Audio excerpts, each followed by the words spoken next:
Барлықтарыңызға сәлем. Бүгінгі видеомызға қош келдіңіздер. Бүгін бізде for while циклі және range функциясы. Жалпы цикл дегеніміз не? Цикл дегеніміз белгілі бір нәрсені бірнеше рет қайталап орындауға арналған нәрсе. Бұл айтқан кезде, мысал ретінде сіз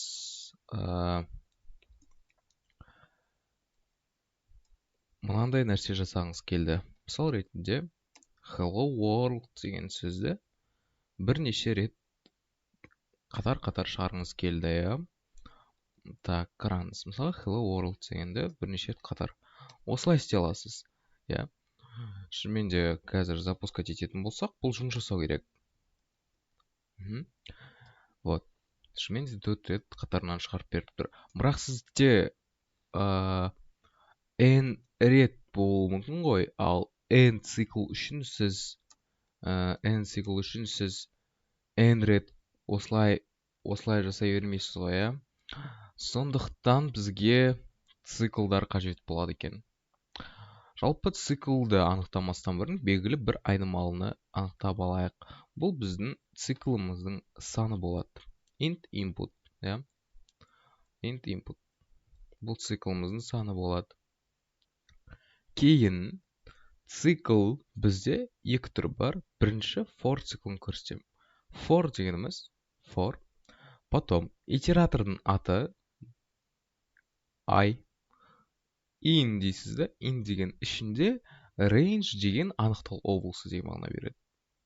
Хорошо? Range ол осы. Енді қараңыз, range ішіне негізі 3 мән қабылдайды. Біздің себебімізде тек бір мән қабылдасын. Бір мән қабылдаса да болады. Оған кез келген нәрсе жазсаңыз болады.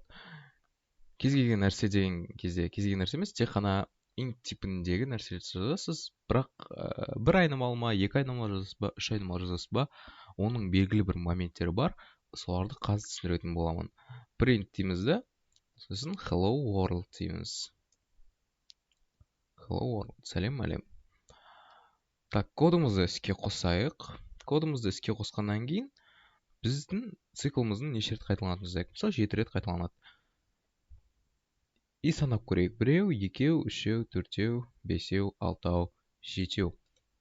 Шынымен де hello world деген сөзіміз 7 рет қайталанып шықты.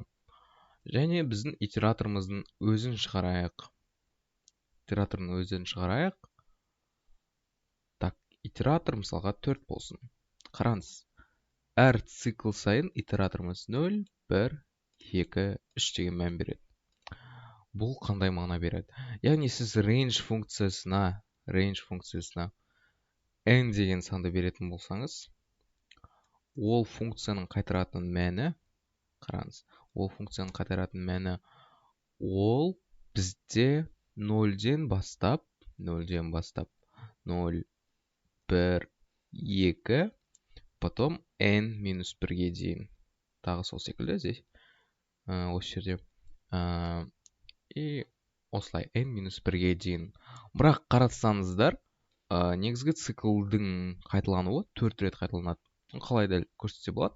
Мына жерде 0, 1, 2, 3. Циклымыз 4 рет орындалған екен. Шынымен де.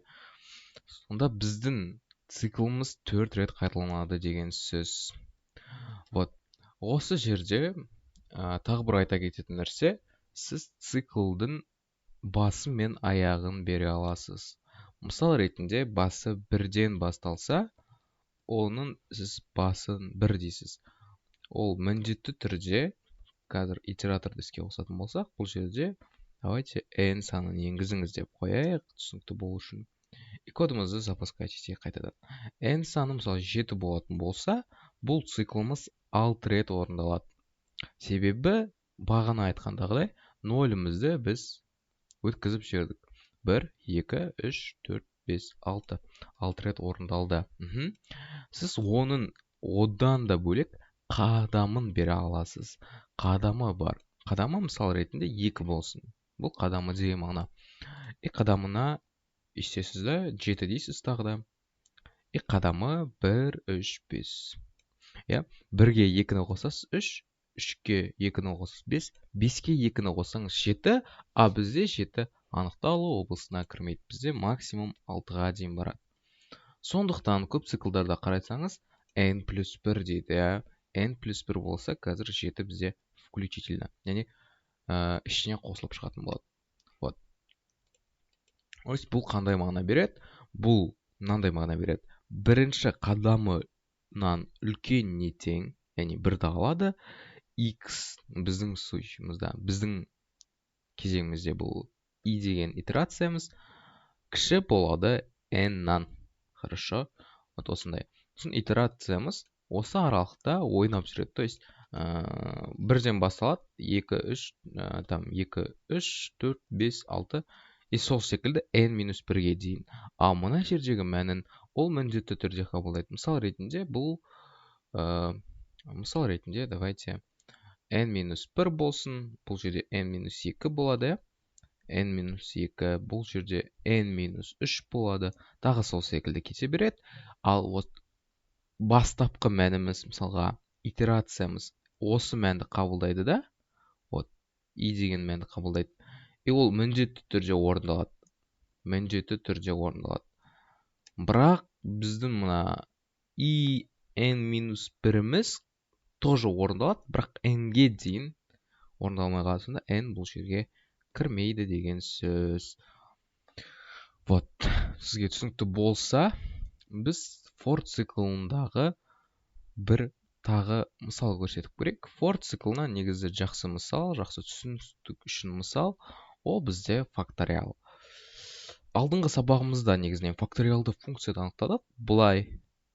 Бірақ бүгінгі сабағымызда біз факториалды жай ғана циклда анықтайық. Ол үшін не істейміз? For дейміз, итератордың аты. Бұл жерде итератордың аты маңызды емес. For x десеңіздер болады.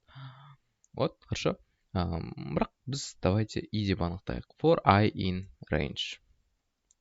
Потом біздің бір қабылдайтын санымыз болады n.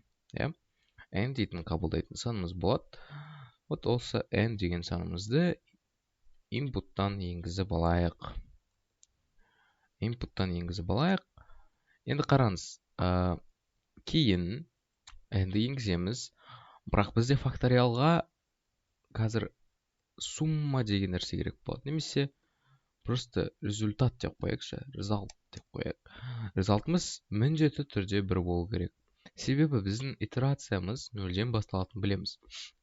Иә, 0-ден басталатынын білеміз. Сондықтан да оған міндетті түрде 1-ден бастап көбейтеміз. Бірақ мына жерде именно итератордан 0 шыққан кезде 1 мен 0 көбейтеміз, 0 деген мән беріп жібереді. Сосын 0-ге 2-ні көбейтеміз, 0-ге 1-ді көбейтеміз, 0-ді береді, 0-ге 2-ні көбейтеміз, 0 береді. Сондықтан біздің итерация қадамымыз міндетті түрде 1-ден басталуы керек. Кейін біз білеміз, n-ге дейінгі нені алатын болсақ, ол бүйтіп шығады. 1 дейді, мысалға n-іміз 5 болатын болса, 2 дейді, 3 дейді, 4 дейді да, а 5-ті шығармай қалады. Бізге бірақ 5 керек. Сондықтан біз не істейміз? 5-ке дейін алындар дейміз. Сонда 5 плюс 1 6. Вот 6-ға дейін алындар дейміз. 6-ға дейін бізде 5 деген сан бар. Сонда біздің результатымыз осылай шығатын болады. Вот. Енді қараңыз. Не істейміз? Әр цикл сайын результаттың мәнін теңестіреміз. Результат көбейтілген итератор, яғни біздің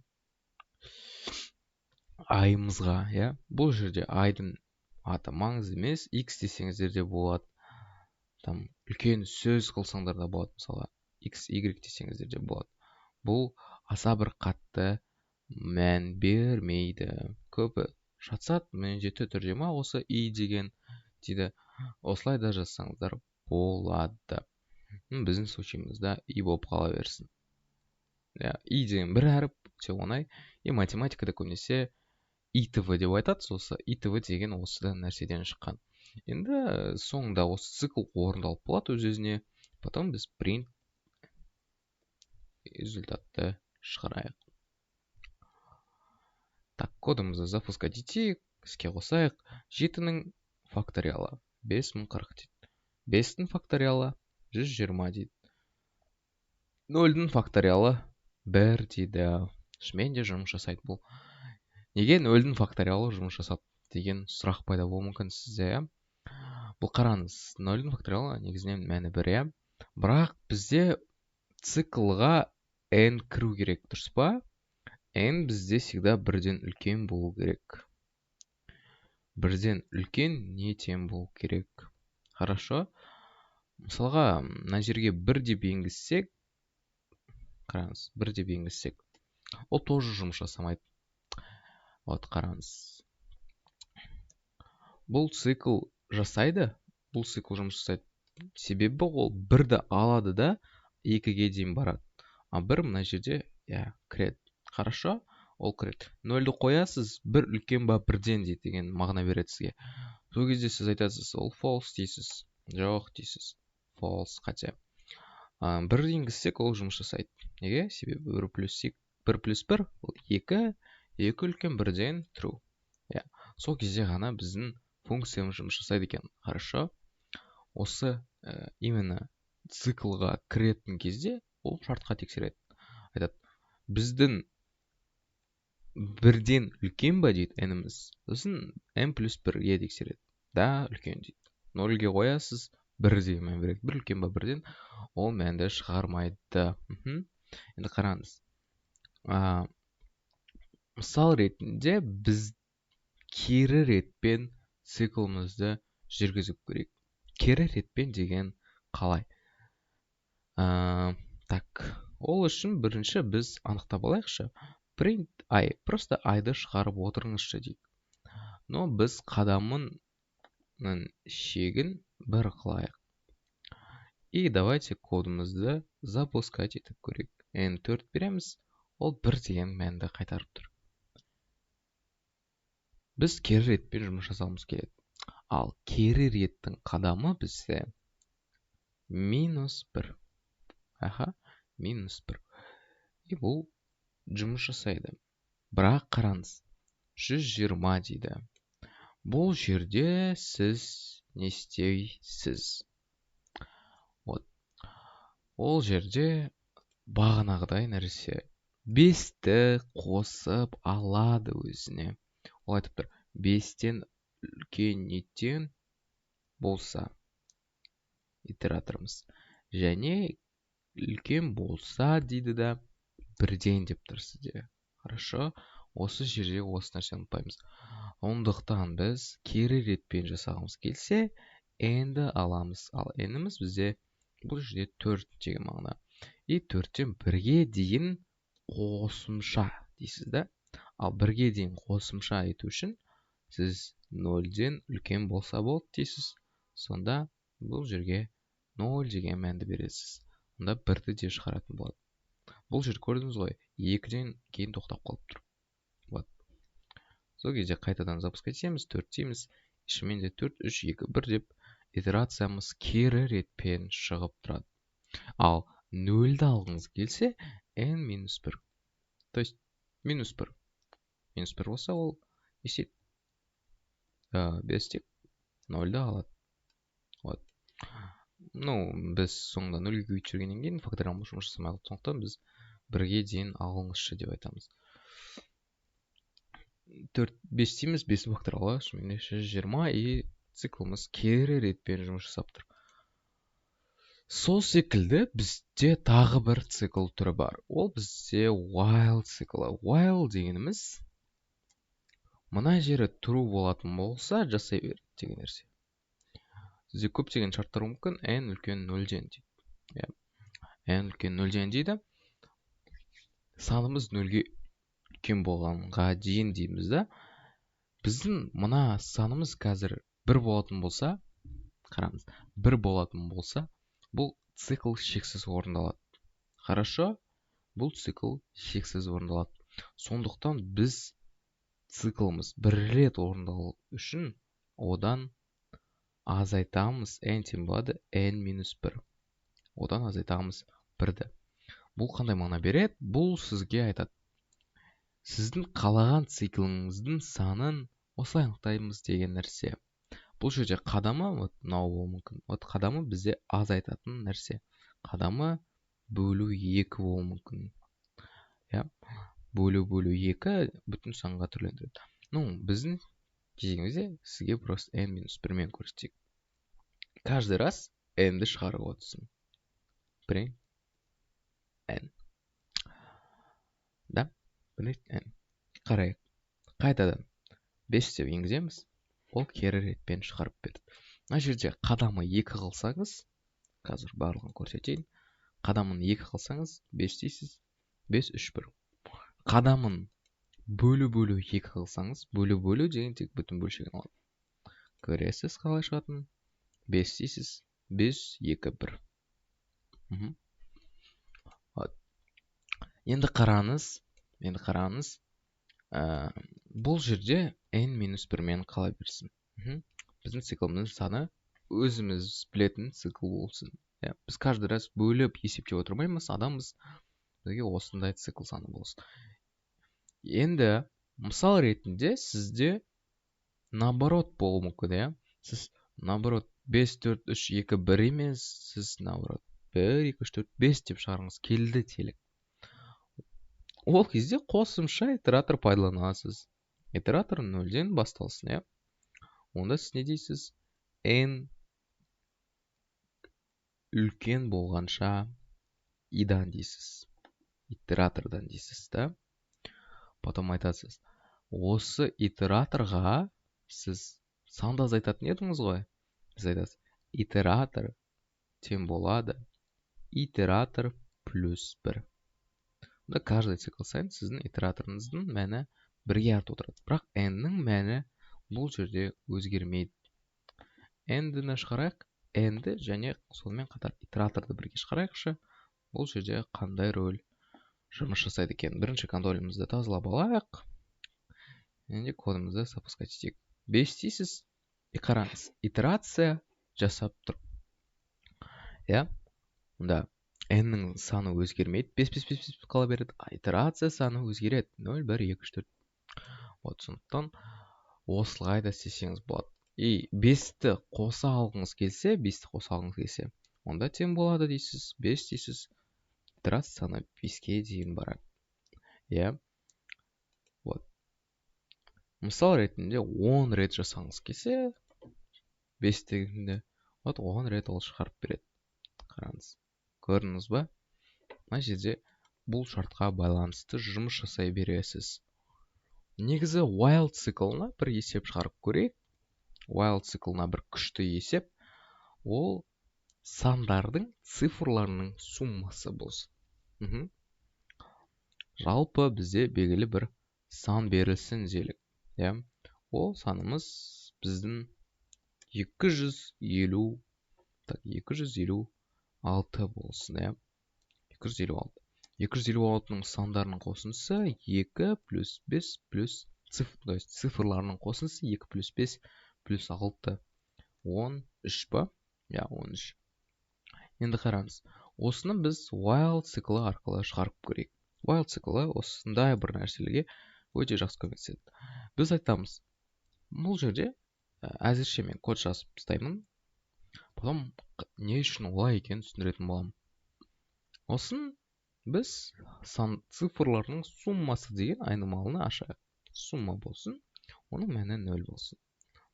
Потом суммаға әр кез сайын мұна n санының соңғы санын қосайық. n санының соңғы саны деген n процент 10. Процент 10 деген 10-ға бөлгенде қалдығы.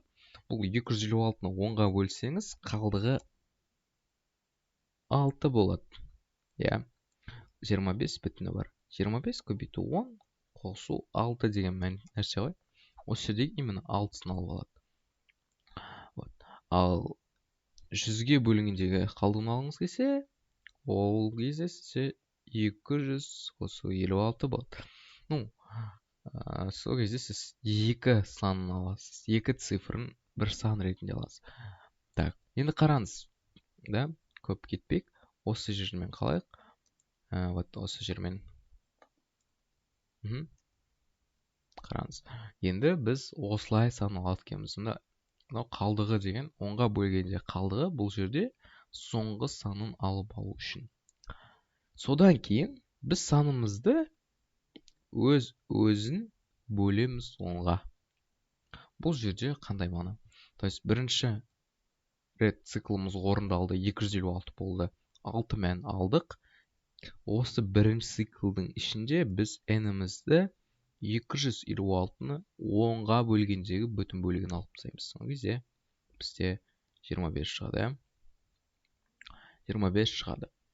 Кейін осы 25-ті екінші циклда қайтадан айтамыз. n тең 25.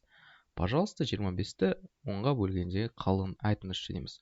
10-ға бөлгендегі қалдығы ол бізде 2 көбейтілген 10 қосылған 5. Мына 5 деген қалдығын алады. Содан кейін 25-тің өзін 10-ға бөледі. 25-тің өзін 10-ға бөлген кезде бізде не болады? 25-тің өзін 10-ға бөлгенде, бүтін бөлген кезде 2 деген сан қалады. Потому что 2 бүтін 10-нан 5 қой. Оның 2 бүтінін ғана алады. Кейін бізде 2 келеді. Сосын 2-ге айтады. 2 дейді. Сені 10-ға бөлгенде қалдығың қанша дейді? Ол айтады 0 плюс 2 дейді. 0 көбейті 10 плюс 2. 2 деген қалдығын алады. 2 деген қалдығын алады. Оны сумма қосады. Сосын айтады, вот, пожалуйста, 0 деген мән шықты, n тең 0. Ал n тең 0 кезде біздің n-іміз үлкен болу керек 0-ден. Сондықтан бұл бізді шартты қанағаттандырмайды. 0 үлкен 0 деген false. Вот осылай жұмыс жасайды. Енді қараңыз. Осыны аламыз да просто мына жерге қойып көрейік. n деген санымызды консольдан енгізейік. n тең болады int input. Int input. n деген санды енгізіңіз дейді. n деген санды енгізіңіз. Осы жерде бізде кейін барлық операция жасалғаннан кейін 256 деп қойған. Сумма деген нәрсені шығару керек. Сумма деген нәрсені шығару керек. Кодымызды запускать етейік, 256-ны қояйық, 13 деген мән шығарып. Мысал ретінде 1000-ды қояйық, 1 деген нәрсені шығарып. Мысал ретінде 1, 2, 3, 4, 5, 6, 7, 8, 9 дейік, 45. 1, 2, 3, 4, оның 10 шығу керек. Вот, осылай жұмыс жасайды екен. Енді біз қазір біздің негізгі бүгінгі циклдарға арналған задачамызды шығарайық. Бұл задача число e деп аталады. Assemb'тан алынған. Осы задачаны шығарайық. Бізге белгілі бір e деген сан беріледі. Осы e деген санның мәні осындай сан екен. Хорошо. Осы e саны осындай мәнде. И біз не істеуіміз керек? Мысал ретінде бізге n тең 0 деу мүмкін. Сонда бізде үтірден кейінгі 0-шы тұрған, яғни 0-шы индексте тұрған сан бойынша бұл санды былай айтқанда дөңгелектеуіміз керек. Сонда n 0-шы бізде ол 3 шығу керек екен. 2,17 дейді да, 2,17 бойынша бұны дөңгелектеген кезде 3 деген мән шығады. Осы бойынша жалпы for циклы өте ыңғайлы. For циклы. Бірақ for циклын давайте біз функция арқылы шығарайық. Бірақ функцияның атын rounder дей салайық, дөңгелегіш. Содан кейін біз n деген санымызды алайық. Бірақ e деген неміз дөңгелектейтін нәрсеміз, ол бізде мынау нәрсе. Мына бір сан. Неге бұны мен текст түрінде алып тұрмын? Себебі бізде int саныны float саны болсын. Олар пока что пас. Олар не істейді? Олар түрден кейін белгілі бір сан алады. Мысалы 15 сан алады. Бірақ мына жерде 15-тен көп. Мысал ретінде айтып отырмын, 15 ба, 15 емес па білмеймін, но мысал ретінде сіз қазір осы санды floatқа теңестіретін болсаңыз, деген санын floatқа теңестіретін болсаңыз, осы санды тең float десеңіз, осы жерден кейін ені шығарсаңыз, сізде бұл тек мына жерге дейін ғана алады. Көрдіңіз ғой? Вот.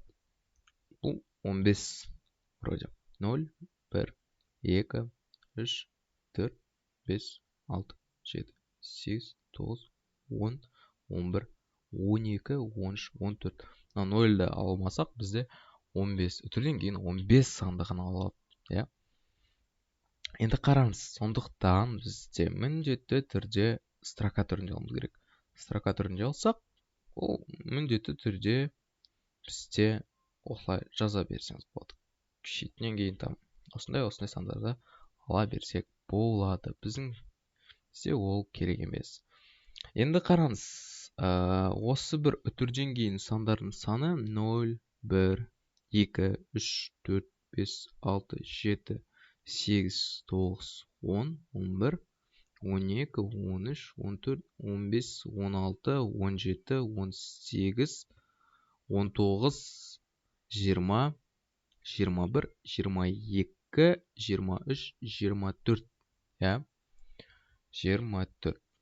Если n-іміз 24 болатын болса, біз осы сан өзін шығармыз керек. Сонда біз айтамыз, если n тең болатын болса, 25-ке дейік. 25. Бұл жерде енді адам болып санағаннан кейін осылай 25 болады. Бірақ біз қазір машина кодпен санап отырық. Содан кейін біз міндетті түрде 0 деп аламыз. Енді қараңыз, сол кезде просто осы санның өзін қайтарамыз. Return осы санның өзі. Онда просто санның өзін қайтарамыз.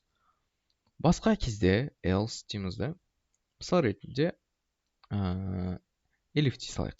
Elif, если санымыз 0 болатын болса, онда біз санын шығармаймыз, просто return 3 дейміз. Return 3. Басқа кезде, яғни бізде үтірден кейін там 0 демес, 1 демес, 2 демес болса, біз дөңгелектеуіміз керек болады. Егер де 1 деген мән шығатын болса, онда біз 0 дейміз, 1 дейміз. Онда біз оның алдыңғы санға қараймыз. 1 деген мән келетін болса, он 7 дейді да, 7-нің алдындағы санға қарайды. Артындағы санға қарайды. Ол 1. Яғни ол 1 болса, оны 7-ні біз 8 деп дөңгелектемейміз. Ондықтан біз не істейміз? Мынандай шарт береміз. For I in range дейміз да, n плюс 2 дейміз. Неге n плюс 2? Себебі мына бір сан мен мына бір точка символ ретінде саналады. Ондықтан біз иттерация жасаған кезде n плюс 1 деп айтамыз. Кейін айтамыз, егер біздің санының n плюс 1 дейміз. n плюс 1. Мысал ретінде 1-ді береді, 1-ді береді, ол не дейді? 1, 2 дейді. 1, 2 дейді. 0, 1. n сан 1 деген береді, айтады 1 дейді. 0, 1, потом 2. Мұна 7-ні алады. Бірақ бізге именно 1 бойынша дөңгелектеу үшін осы мәнге біз просто алып мұна 1-ді алуымыз керек. Сондықтан n плюс 2 дейміз. Хорошо? n плюс 2. Осы саны бізден 5-тен үлкен болса, неге 5-тен үлкен болса? 5 болса, осы сан өзгеріссіз қалады. 5-тен үлкен нетен болса, то есть 5-тен кіші болса, 5-ке тең болса, бұл 2,8 деп шығу керек. Я? Сосын біз аламыз да просто принтим. Енді қараңыз, осы принтим емес бірінші. Осы 5-ті алғаннан кейін, мысалы ретінде 1-дің орнында 5 тұрса, ол 2,8 деу керек еді. Сонда біз не істейміз? Если шарт қанағаттандырылатын болса, біз айтамыз. Осы санды бөліп алыңызшы дейміз. Сонда біз value деген мәнді алайық. Ол value деген мәніміз бізде мынандай нәрсе. 271 деген санды бөліп алады. 271 деген санды бөліп алады. Бірақ мына 2-де 7 деген нәрсені бөліп алу керек именно. 2-де 7 деген нәрсені. Вот қараңыз. Бірақ мына 7-нің мәні бізде өзгеруі керек. Мына 7 деген нәрсе өзгеруі керек. Ондықтан біз әр итерация сайын мына точкаларды жинап шығамыз мына value-ның ішіне. Ондықтан value бізде строка типында. Потом әр цикл сайын. Так, бұл жерде value-ды давайте мына бір шетке шығарып қояйық. Циклдың шетінде тұрсын ол. Қазір. Енді қараңыз. Осы value-дің ішіне біз қазір айтамыз. Осы циклға дейін, пожалуйста, сеніші дейміз. Мысалы, 1 береді. 0, 1, 2. Осы 2,7 дегенге дейін алады. 0, 1, 2.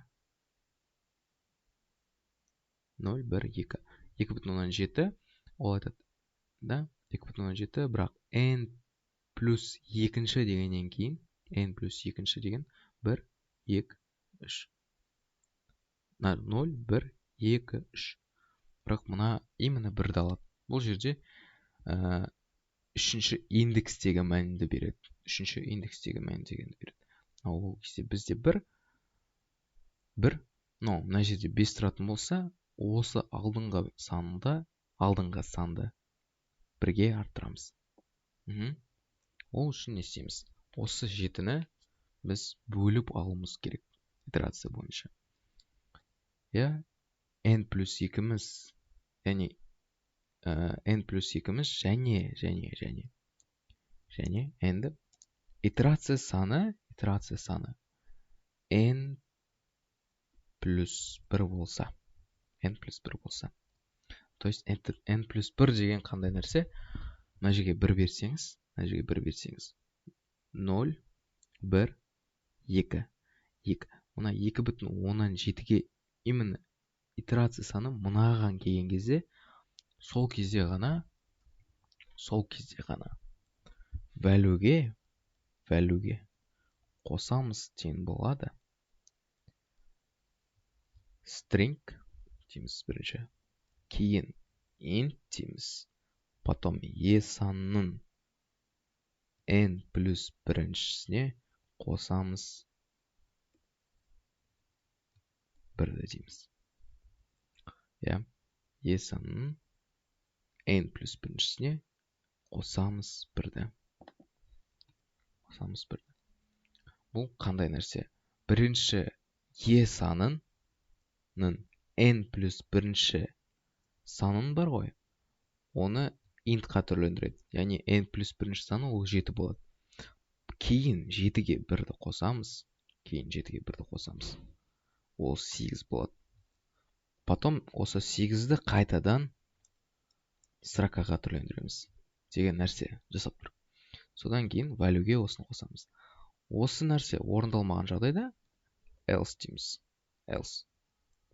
Басқа кезде просто аламыз да value плюс тең болады просто I. Хорошо? Просто I. Но I емес, бұл жерде E-нің I-ншы индексі. То есть I-ншы индексі деген 2-ні қосады, точканы қосады, и 7-ні қоса салады ғой. Сол сияқты. Бірақ именно 7-ге келген кезде мына шартымыз орындалып кетеді. Сондықтан ол мына шарт орындалғаннан кейін осылай тексереді. Мысал ретінде осы кодты қазір запускқа жетіп көрейікші. Кейін цикл біткесін return value орындалу керек. Осы бір қазір альфа версиясын жасап көрейік. Просто раундер дейміз да. Раундер. Бірақ раундерді шығарайық. Print. Так, результат дей салайық. Результат. Потом ол раундер. И раундердің ішіне бағанағы 1 деген санымызды берейік. 1 деген санымызды берсек, ой, кешіріңіз. 1 деген санымызды берсек, ой, сосын результатты шығаруымыз керек. Print result. Print result. 1 деген санымызды бердік. 2,17 шығарады. Қазір 2 деген санды берсеңіз, қараңыз, 2 деген санды берсеңіз, ол мына 8 бойынша түрлендіреді. Онда 2,72 деген шығады. Егер сіз мына жерге 3 деген санды берсеңіз, ол кезде бізде, қараңыз, 2,718 деп шығып береді да, потому что 2, мына 2, 5-тен үлкен емес. Если сіз мына жерге 4 деп жазсаңыз, 4 деп жазсаңыз, ол мына 8 бойынша қарайды. Онда қараңыз, қазір не шығатын. Так, Ctrl-Z. И вот, осыны запускать етсеңіз, 83 деп шығарып береді. Потому что мына 2-ге 1-ді қосып жібереді.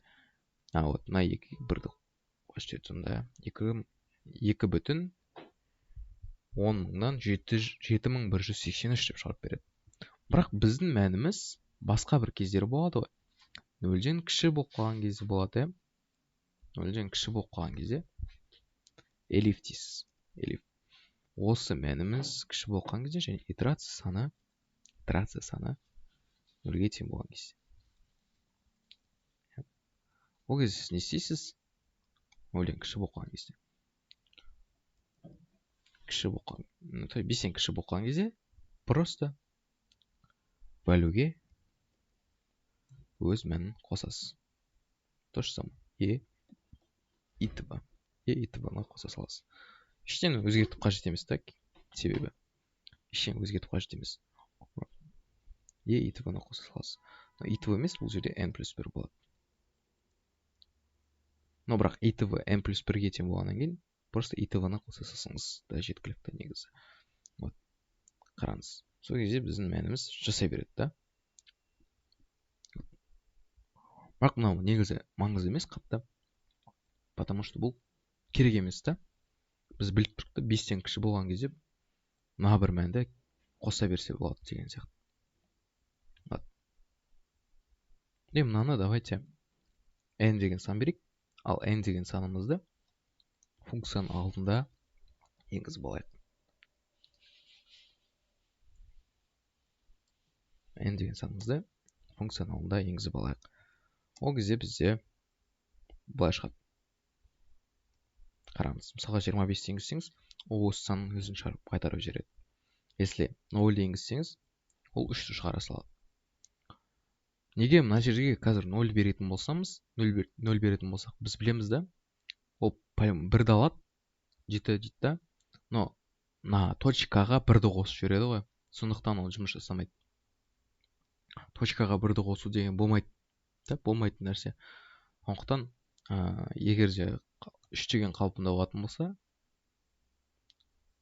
просто осы санды просто аламыз да 3 деп қайтарып жібере саламыз деген нәрсе. Строка типінде қайтарсын.